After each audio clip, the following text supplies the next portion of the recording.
Jamie, let me ask you this. In terms of things that are exploitive, for something to be exploitive, can it be something that you are interested in doing? Can you still be exploited in doing stuff that is you're interested in doing? I do it 4 days a week. There you go. There you go. I'm going to assume it's something other than this show, but for the sake of the show, there you go. Your work is being exploited. Thank you for that comment, because I am now about to increase the value of that comment and profit off it by showing you this video of formerly Superman. Is this Will Kane? No, not that Will Kane. Here's Will Kane on Fox and Friends talking about how college sports is not exploitive because college athletes want to play. Can I say one more thing while we're on the note of sports? Pete, I just saw your interview with Randy Wade. I just wanted to say this. His son, Sean, is phenomenal. He'll be a top 5 pick in the NFL draft. His career will be fine no matter whether or not they play at Ohio State this year or not. What I find fascinating about that interview, Pete, is that there's this idea that college sports is exploitative, that all these guys just want to get to the pros and they got to get off the awful college sports environment. These guys are trying their hardest to get back on the field. Regardless of whether or not they get paid, they want to play. I think this pandemic has revealed the value of college sports. The idea that definitionally something can't be exploitive if the athletes want to go and play is just absurd. That's not where the exploitation comes in. They're not being he's confusing the word like coerced or forced with exploited. What's happening is these guys have a love of sports. Many of them may want to go to the professional sports. Many of them want to just play. And what the colleges are doing is they're turning around and they're making millions and millions of dollars. And these kids are going out there, they're playing. And if millions and millions of dollars weren't being made, there would be a lot more protections for these athletes. But because these millions and millions of dollars need to be earned, I guess, by the colleges, or at least accrued by the colleges based on the backs of these unpaid workers, it's exploitive. I mean, look, all labor under capitalism is exploitation. Definitionally, that's not a value judgment. It's just a fact. The value that you're creating for your employer is greater than the amount that they pay you, basically. And these guys are not even getting paid. So am I right about that? I know nothing about sports. Nothing. So, the defenders would say they're getting paid in an education, and then, some of them are definitely they're getting services in kind. Yeah. So I guess it's sneakers. Same principle, only I guess a little bit worse. But yeah, it's exploitation. That's not a value judgment. But if you think that's a bad thing, maybe look into that a little bit more. Yeah, we had that. I forget what that. I was trying to figure it out which pre-record it was, but we had a guest on that was talking about like Thoreau and just like the nature of exploitation as, it's a concept you need to grasp without assuming it's all about moralizing and fairness. And just because you like your job doesn't mean you're not being exploited. P.S. Some people like their jobs. Some people don't like their jobs. Some people have a complicated bundle of contradictory feelings about their jobs that change from minute to minute. But the basic relationship remains the same. Got to make money for those capitalist overlords, ladies and gentlemen. Mm-hmm. Although, for some people, it's unclear. Gonna do some breakdown. Like, I just see Brendan's name there. He's not doing anything as far as I can tell right now. What?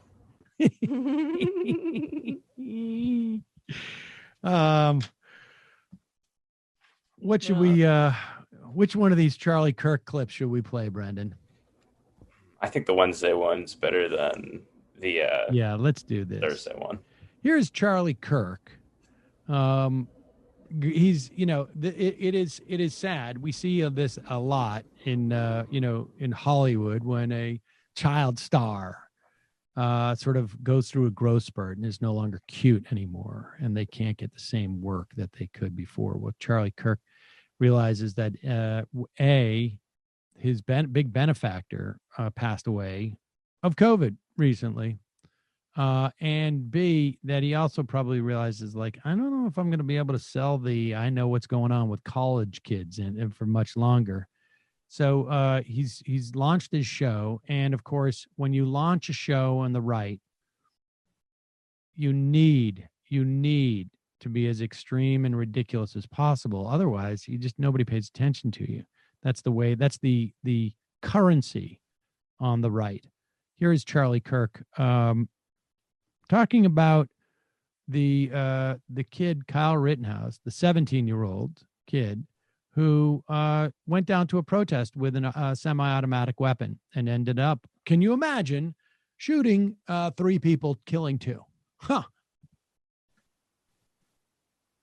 I think when the president is asked about it, he should not betray Kyle Rittenhouse. I don't. I did a whole podcast on it. I said that 2 things. Kyle Rittenhouse probably should not have been prowling the streets with an AR-15 at night. Not a good decision. But the police should have been able to do their job, and the National Guard should have brought them in earlier. Kyle Rittenhouse has been indicted also for illegally possessing a firearm under the age of 18. Okay, he might be guilty of that. I don't know. We'll see what ends up happening. However, this garbage of first-degree murder, it's self-defense. It's that simple. He's being chased down in the streets and hunted by other vigilantes. He was not a vigilante. If Kyle Rittenhouse was doing the hunting, then fine. That's completely different. But I actually think that people can see in that one instance what happens when lawlessness allows to reign on the streets. Kyle Rittenhouse, I'm not going to say he did nothing wrong. I think that's a wrong way to put it. But he did not commit first-degree murder, and he should not go to jail for the rest of his life. He should get a misdemeanor felony. A misdemeanor felony for killing 2 people. You know, I don't know what you call it when you go to a protest with a weapon. I suppose if it's like it's a I suppose there are limited instances where you could say we are protesting, our Second Amendment rights, and so we're brandishing our guns in a very careful manner. That's not what this guy was doing. This guy was locking and loading, getting ready to go out there and get into a fight. That's what he was doing.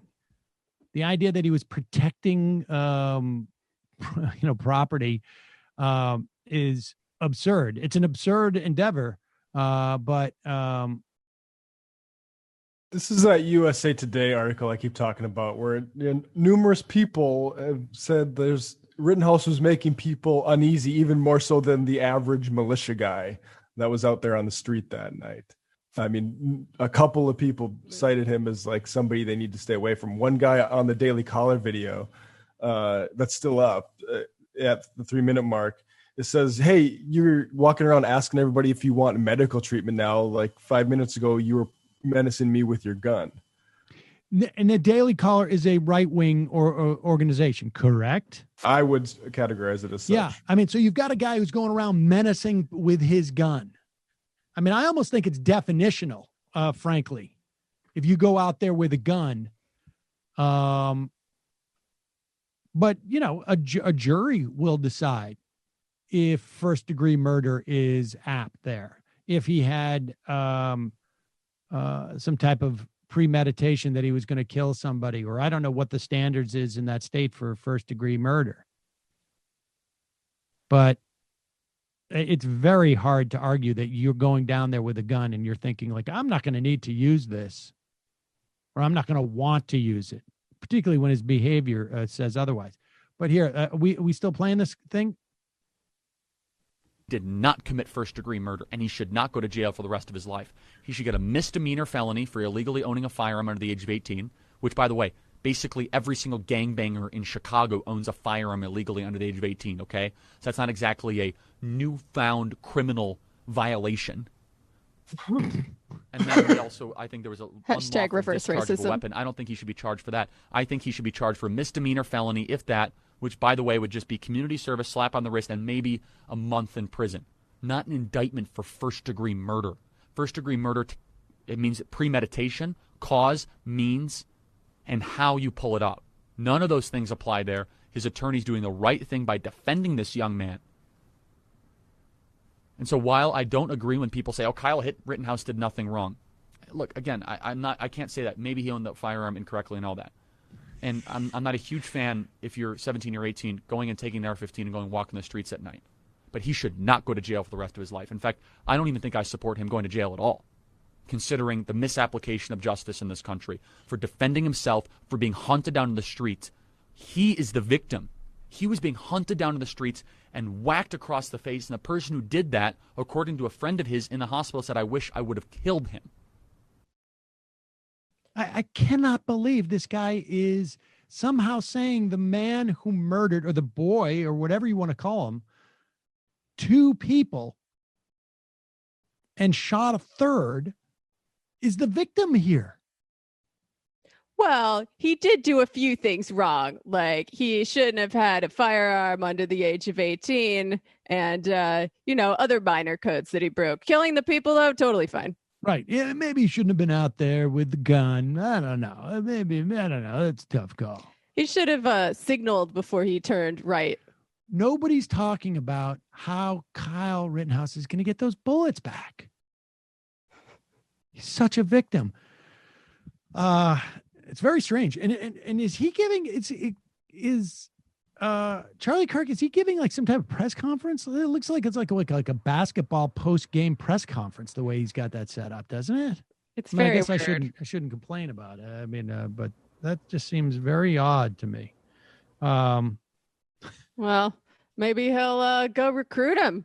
I hear they need some fresh young blood at TPUSA. Charlie Kirk's not the spring chicken he used to be, as you noted. True. That's true.